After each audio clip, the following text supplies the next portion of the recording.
What's going on, YouTube gang? It's Mellow DFS coming to you live and direct, here to give you my favorite plays for today's 3-game mini slate. After a huge 12-game mini slate yesterday, man, that injury news and everything, it was just sloppy yesterday. But nonetheless, hope everybody's having a great Thursday. Today is the 23rd of January. Hope everybody's having a great day. Feel free to like the video. Please subscribe if you're new or support the channel. I always appreciate the love, and press that bell icon so you always stay notified for new videos. Let's jump right into it, y'all. Going to the point guard spots, gotta look into Luka Doncic and Damian Lillard, man. Great spots on both platforms, especially on FanDuel. Yeah, 11,200 on FanDuel for Doncic, but he is 12,300 on DraftKings. So you're looking around 60 plus in this play for value on DraftKings, but still 53.5 projection play on FanDuel with that 4.8 value, knowing that it's still depleted. You know, we have Powell that went down with that Achilles injury and he's out, so you know it's going to put Porzingis more to the center spot, and gonna have to still fill out with value in that play for today. But nonetheless, Luka's good spot. He's averaging already 38% usage a game, and he had that 43% last game. Even with Porzingis back in the mix, I mean, he's still on that minutes limit, so we gotta see if he's gonna get that 25 plus for today. So we gotta check the status with that, but still a great slot for Luka. And going against Portland, we already know how Portland is with the defense, especially against opposing point guards, as they're 21st against point guards. So great spot for him. Check him out. He had that 55, 62 in the last 2 games against Portland. So love this play for him. And of course, you could go down to like a Damian Lillard, obviously a great play, 9,300. We gotta check the stats with CJ McCollum because he is questionable to come back for today. But if he's out, he still gets that bump in usage, y'all. He had that crazy 85 fantasy point game in 45 minutes in that overtime game to help secure that dub. But great game to look into against Dallas. Now, looking into the pace, you know, it does give him a negative pace in this game, so something you want to consider here. You know, it's 101 to 98 in pace, so it's a negative pace for Portland here against Dallas. But on the end, you know, Luka has a positive pace in this matchup. So looking to Kyrie, if you want to fade from Damian, if CJ's out for Kyrie, I know he's probable, so he's in a great spot here. So we got to look into him against the Lakers, especially going against LeBron. You got to try to show him what he could do, especially try to get that W. So like 8,700 still too cheap. 84 on DraftKings, too cheap if he's going to play here, knowing what's going to be on his back, man. So it's 33% in usage average a game. So if you want to fade from Dame, especially if CJ's playing, if you want to fade from Dame and go to a Kyrie, understandable, because he's in a better matchup as well against point guards. So something to consider on both on these plays on point guard. All right, let's go to our shooting guards. Going to shooting guards, I do like Bradley Beal. 7,500 on FanDuel, but he has 7,700 on DraftKings. Still a great play. He's even showing better upside when playing the second game back-to-back. If you're worried about the second game back-to-back, so far for the season, he actually has more fantasy points in the second game back-to-back. So that's great to know. Going against Cleveland is going to be a high-scoring game. As you can see, it's a 231 implied total here, and it's a great pace. So it's 102 to 98. So something you can want to consider here as a 26 against opposing shooting guards here.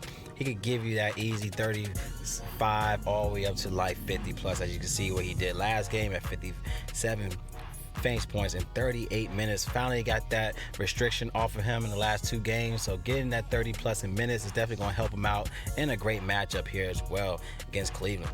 All right, so another guy you want to look into for some savings, I want to look down to like a Gary Payton. All right, now he only played 14 minutes last game, so that could help out. I know, even though it's a back-to-back, he's only 3,800, but he's 36 on DraftKings. He could give you that 27, hopefully 25 to 30 fantasy point game. He has good upside against them, as he had 30 fantasy points last game against Cleveland. But guess what? He had 30 fantasy points in 12 minutes last game. So keep that in mind. All right, so even though he's averaging around 20.2, but you know, the second game back-to-back, he needs somebody else. He also correlates well with Beal.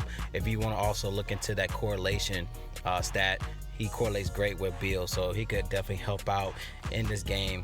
And then also the 29th against the position for him. So great spot for Gary Payton here with a cheap value play. All right, let's look into our next spot at small forward. Going to small forward side of things, I like Taurean Prince. You know, he's 4,700, 49 on DraftKings, but I like this play. He had that 30 minutes, 32 fantasy points, so it shows that he could definitely give you that ceiling play around 30 to 35 fantasy points. And he's still too cheap here. He's 24.1 projection play, 5.1 value play going against the Lakers, 229 implied total here, but he shows great upside against the Lakers. He had that 29 last game, 34, 40 in the last 3 games against the Lakers. So it's something I like to see, knowing that his ceiling's around 40 against the Lakers. Hopefully he could get around that number, around 30 fantasy points. That'd be great at this price tag. So something you can want to consider here with Taurean Prince, is he's one of those guys that could just turn on the Jets, man, and hopefully he keeps this going from last game at 32 fantasy points. So hopefully he keeps it going here. All right, so those are the guys I'm looking at. Of course, you could look at Cedi Osman. All right, 4,400 on both platforms. Has a great value play. All right, he's 20. They're also going against the Wizards. They're 28th against the position. So that's something, if you like the matchup. He also has great correlation with Kevin Love. So that's great to know. So something you want to consider here. He had 25 last game. He had a 49 in the last 2 against Washington. Something you want to consider, knowing he also has a great ceiling play against the Wizards before. Hopefully get that around that 30 to 40 in this play. So something you want to consider here, even though he's averaging around 29 minutes. It's great to see somebody also getting the minutes as well that actually has a chance to get around that 30 mark. All right, so Cedi Osman is a great pivot as well. All right, let's look into our power forwards. All right, going to the power forward side of things, they do have Kristaps. He's at 8,400 on FanDuel, 8K on DraftKings. But like I said before, we got to look into his minutes restriction. He will be placed at center. He's expected to play center because of Powell's out. So something you want to consider him. He's 29th against opposing power forwards, but is in a great matchup. Also a great usage bump for him without Powell. So something to consider him. It's going to be him and Luka show. All right, going against Portland here. So great game to look into. Like I said before, it's a great pace as well for Dallas. All right, so something you want to consider. Another great play is Larry Nance at 42, but he has 51 on DraftKings, but he has great upside against the Wizards. As you can see, 20, 50, 32, 37, 40 in the last 5, and he was averaging around that 25 to 27 minutes a game, and he's been hitting around the minutes in the last 3, 27, 25, 24. So if you're worried about the minutes with the upside, he's done well against the Wizards with these type of minutes. So something you want to consider with Larry Nance at this price tag, especially on FanDuel at 4,200. All right, last play at center. All right, going to the center play, I like Tristan Thompson. It's just too cheap on FanDuel. 59 is too cheap here. Knowing the upside against Washington, the 28th against opposing centers, and on a back-to-back. He should definitely dominate here. He dominated the last 2 games, 53, 59 the last 2 against Washington. Great game to pivot to at this price tag. 31.1 projection play with a 5.3 value on FanDuel, but he is, I think, around 73 on DraftKings. So on DraftKings, you know, they're pricing him well enough that he can still hit that 30-35 value mark. But you see the potential. He could hit that 50. He hit 50 twice against them in the last 2. So something you want to consider with Tristan Thompson. Still love this play.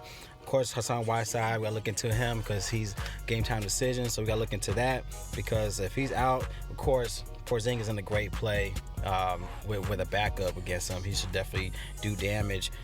So something I like to see in the center spot. But those are the picks so far for today. If you like the plays, give a thumbs up. Any questions or concerns with lines, comment below using Draft Dashboard tools in the link in my description. So you want access to my plays, all you have to do is click the link in the description and sign up. Once you sign up, you have access to the NBA cheat sheet to give you the best plays of the slate without doing research. You have access to your sleepers and your studs, the lineup optimizer to generate quality lineups, and your watch players. Click on the watch players as your player pool, and you'll see Watch Mel's DFS picks button up top for either DraftKings or FanDuel, y'all. So I love y'all. Y'all collect that bag for today. It's Mel DFS, and y'all stay blessed, and I'll see y'all in the next video.